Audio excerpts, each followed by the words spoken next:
C'era una volta un ragazzo di nome Domenico che voleva recensire in tempo tutte le canzoni dell'Eurovision, ma il tempo, come sempre, gli è scivolato tra le dita. Vabbè, la smetto. Bentornati nella terza e ultima parte di questa miniserie. Se volete accompagnarmi fino alla fine, iscrivetevi al canale e mettete like.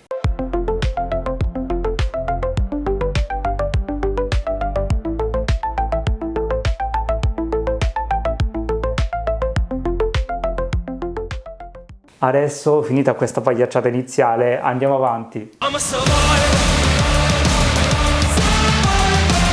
Che dire, inizialmente questo brano mi aveva parzialmente colpito, ricorda canzoni pop rock generiche e roba già ascoltata. Facendo riferimento alla sua esibizione dal vivo, non è che abbia dato il massimo per quanto riguarda le capacità vocali. In sostanza questo brano non mi suscita niente.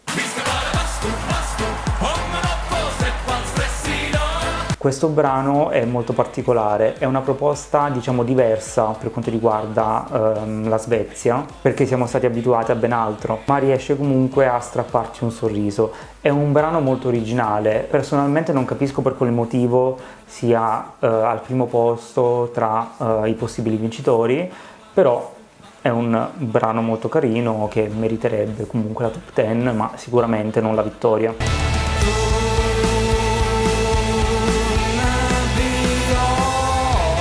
Questo brano ha un'atmosfera molto cupa ma magnetica perché mi ha colpito subito. È un brano molto intenso e lo definirei molto elegante. Si distingue sicuramente per la coerenza stilistica, però rischia di passare inosservato sul palco dell'Eurovision. Sono curioso di capire che tipo di staging porteranno su quel palco e se appunto avrà un impatto diverso rispetto a quello dell'esibizione che hanno messo in atto durante la selezione nazionale in Lituania.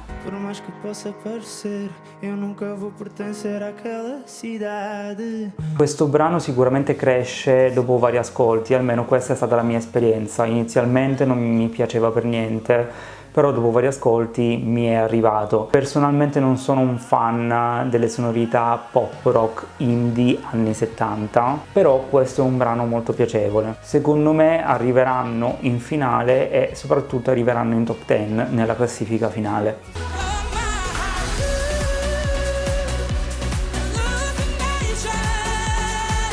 Una parola, boppone.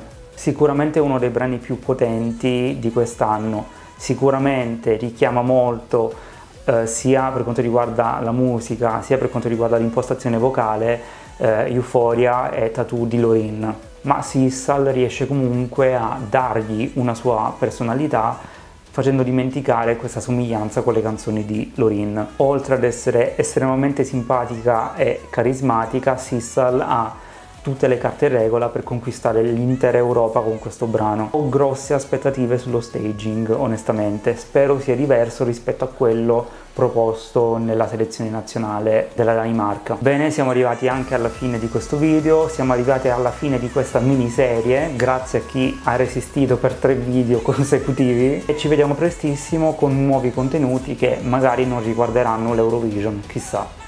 A prestissimo, ciao!